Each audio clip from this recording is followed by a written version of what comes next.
Good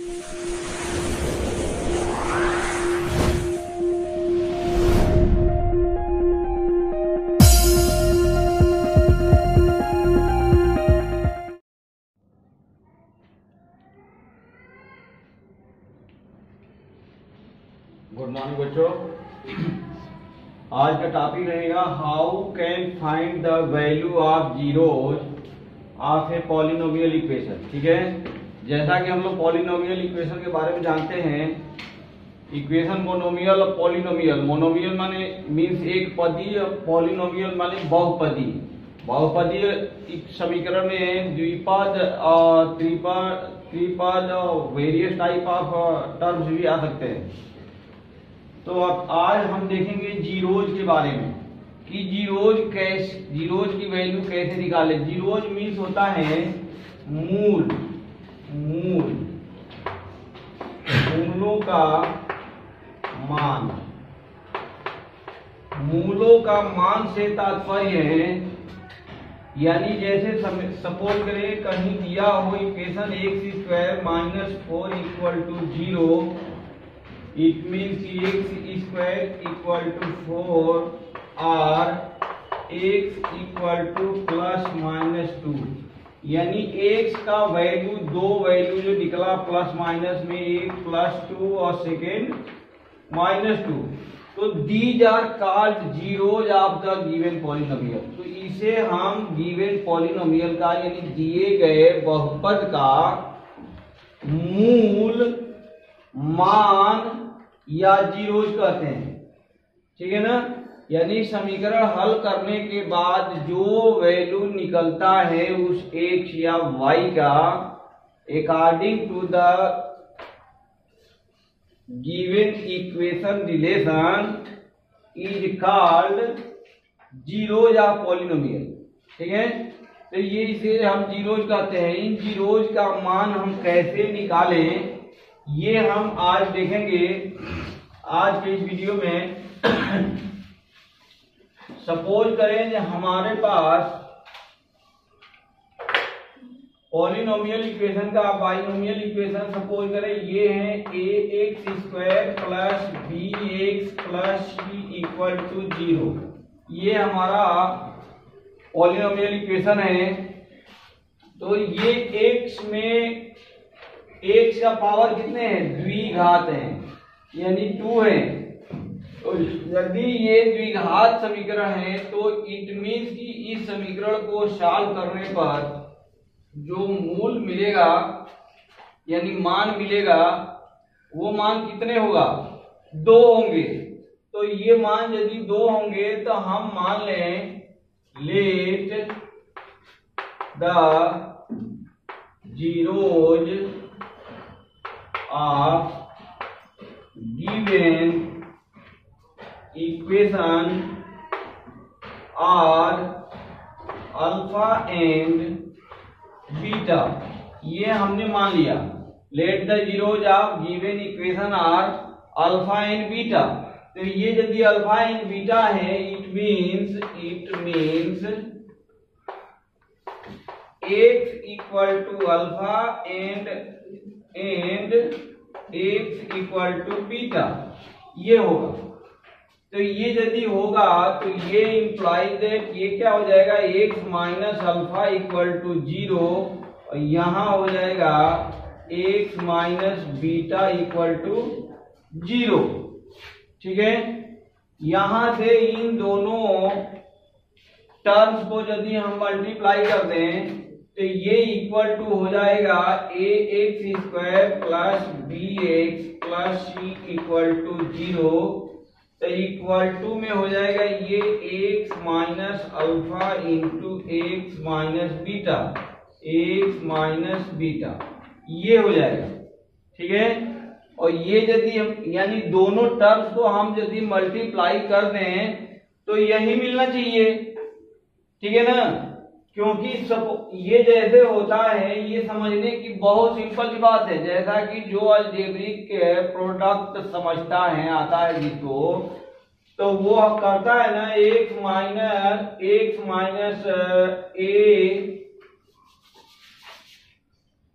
x minus y multiply x plus y multiply by x plus y, तो equal to में क्या लिख लेता है, एक्स प्लस वाई का होल स्क्वायर लिखता है ना। तो इसी टाइप से है ना, ये द्विघात समीकरण जो है ये इसी मान को, इसके मान से जो टर्म्स हमें फाइंड आउट हुआ है, इस टर्म को हम मल्टीपल कर दें तो यही इक्वेशन बनना चाहिए, ठीक है ना। तो अब इसको हम मल्टीपल करके देखते हैं। तो ये मल्टीपल करेंगे तो क्या मिल जाएगा, एक्स माइनस मिलेगा alpha plus beta into x square, ये यहाँ मिल जाएगा plus alpha beta equal to 0, ठीक है। अब हम यहाँ क्या देखते हैं, ये हम देखते हैं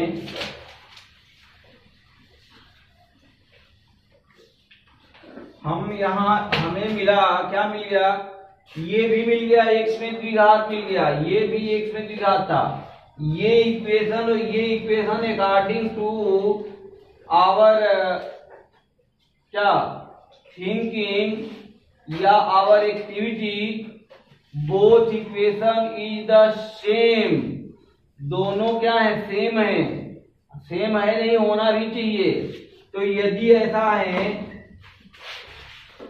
ये है ऐसा, लेकिन इसमें दोनों में कुछ डिफरेंस है, हम कंपेयर करें तो यहाँ x का जो कोएफिशिएंट है वो कितना है, 1 है, यहाँ x का कोएफिशिएंट कितना है, a है। तो सबसे पहले हम इक्वेशन में x के कोएफिशिएंट को 1 करना चाहेंगे। तो यहाँ से यही इक्वेशन है ना, यहाँ से हम x के कोएफिशिएंट को 1 करने के लिए a से क्या कर देंगे, डिवाइड कर देंगे। तो ये हो जाएगा x square plus b by a x plus c by a equal to 0। दोनों साइड में हम इसके एक्स स्क्वायर के कोएफिशिएंट से क्या कर दिए, भाग दे दिए। अब यहाँ से हम यदि देखें तो अब कंपेयर कर सकते हैं। अब यहाँ लिखो बाई कंपेयरिंग, इसको लिख दो इक्वेशन नंबर सेकेंड, इसको हम लिख देते हैं इक्वेशन नंबर फर्स्ट। यहाँ लिखेंगे by comparing the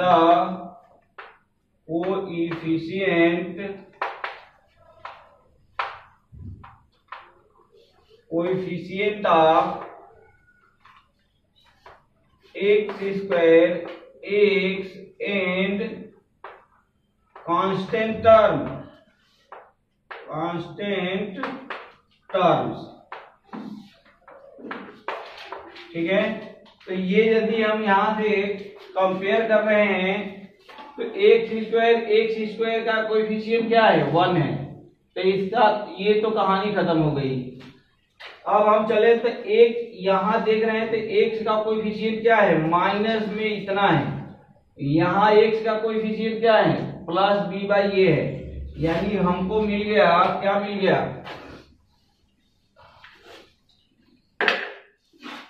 minus alpha plus beta equal to मिल गया बी बाई ए, और इसको हम लिख सकते हैं alpha plus beta equal to minus B by ए, ठीक है। तो एक तो ये मिला।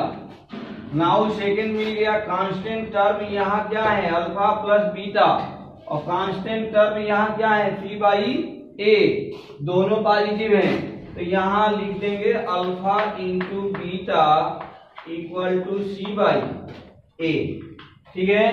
तो ये हमारा दो रिलेशन मिल गया, इसमें गुणांकों में यानी जीरोज में दो रिलेशन मिल गया। इन दोनों रिलेशन को हम कैसे सॉल्व करें ये ऑलरेडी हम लोग समझ चुके हैं, फिर हम अभी आज देखेंगे। तो ये दोनों रिलेशन को सॉल्व करने के लिए, ठीक है ना,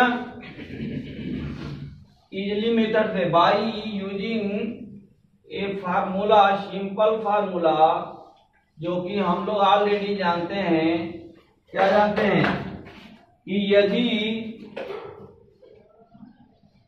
दो टर्म्स का किन्हीं भी दो टर्म का योगफल और उसका गुणनफल यदि हमें पता है तो वो दोनों टर्म्स को कैसे हम फाइंड आउट करें ये हम देखेंगे। इसके लिए हमने एक फार्मूला बताया था कि यदि alpha plus beta is equal to, ये गिवन है minus B by A, suppose करें हमें alpha plus beta, alpha into beta equal to C by A पता है, ठीक है ना। तो हम क्या करेंगे,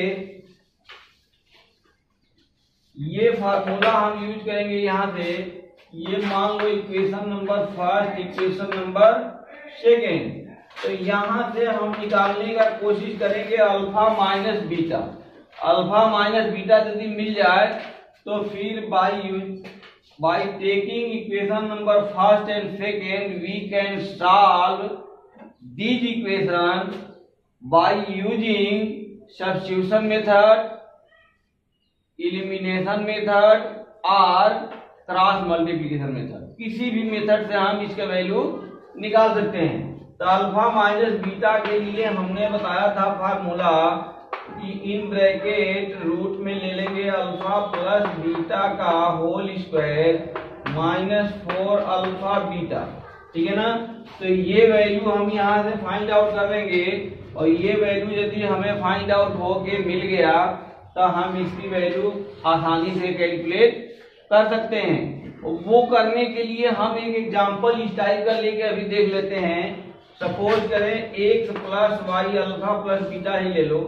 alpha plus beta is equal to, मान लें हम कितना है 12 है, नहीं 7 है, और alpha into beta, alpha into beta बराबर 12 है, ठीक है ना।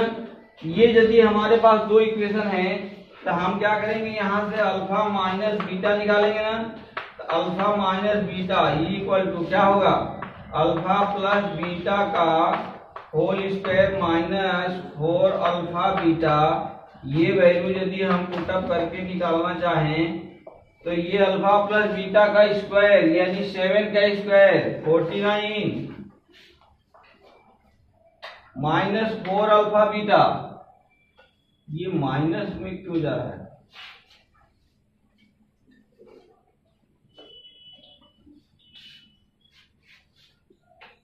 माइनस 4 अल्फा बीटा, हाँ ठीक है।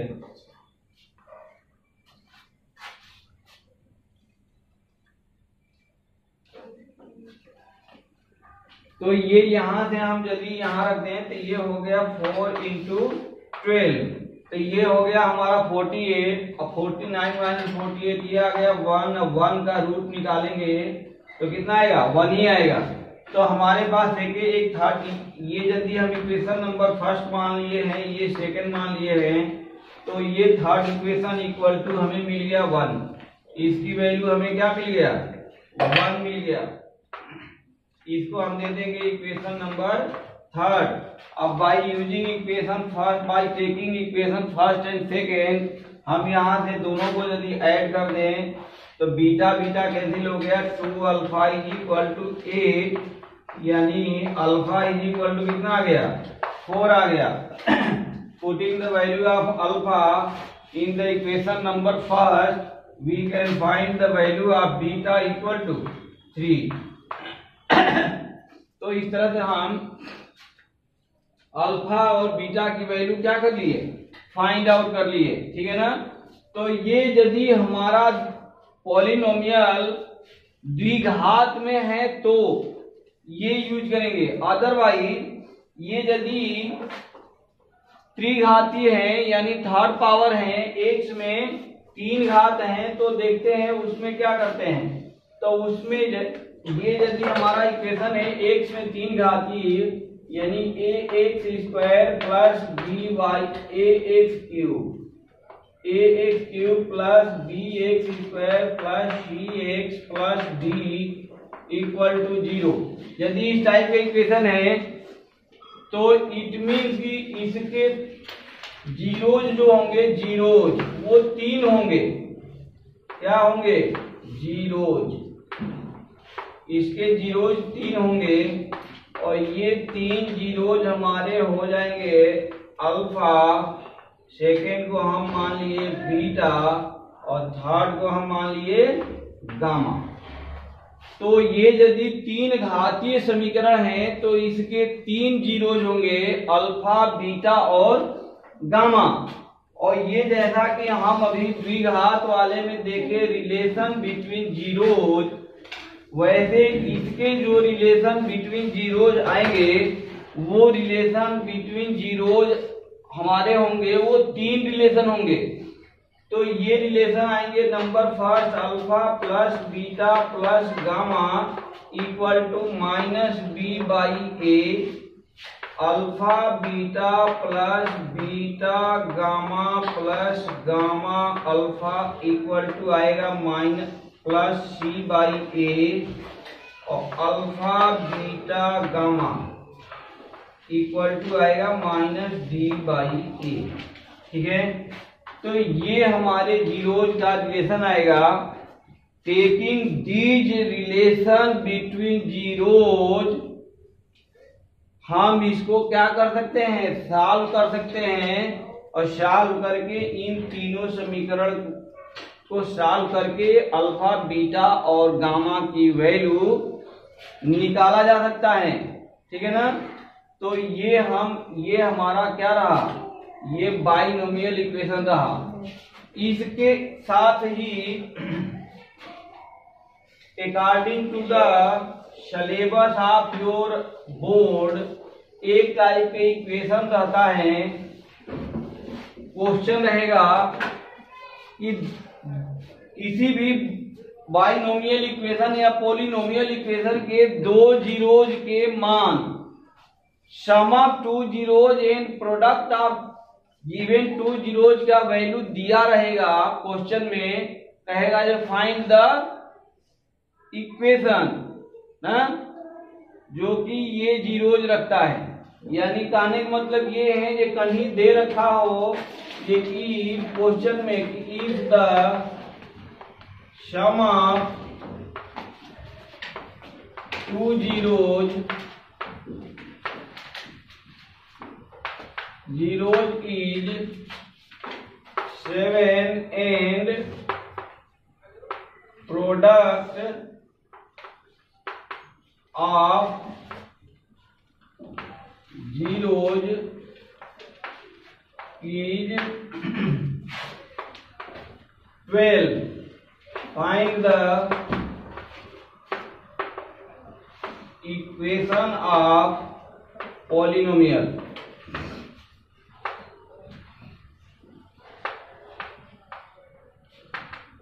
ठीक है, तो ये क्वेश्चन दिया रहेगा। तो ये यदि क्वेश्चन दिया रहेगा तो इस क्वेश्चन को बहुत ही आसानी से हम क्या कर सकते हैं, हल कर सकते हैं। क्योंकि हमको पता है, ये पता होना चाहिए कि एक्स स्क्वायर माइनस जो इक्वेशन लिखा गया होता है वो होता है x square minus alpha plus beta into x plus alpha beta equal to, ठीक है ना। यानी एक्स स्क्वायर का कोएफिशिएंट होना चाहिए 1, एक्स का कोएफिशिएंट हो जाता है sum of zeros but negative value, ठीक है ना। एंड जो कांस्टेंट टर्म हमें मिलता है वो होता है प्रोडक्ट ऑफ द जीरोज, वही होता है। तो हम ये डायरेक्टली लिख सकते हैं, क्वेश्चन में लिख लेंगे कि गिवन सबसे पहले alpha plus beta equal to 7 and alpha into beta equal to 12, ये दे रखा है।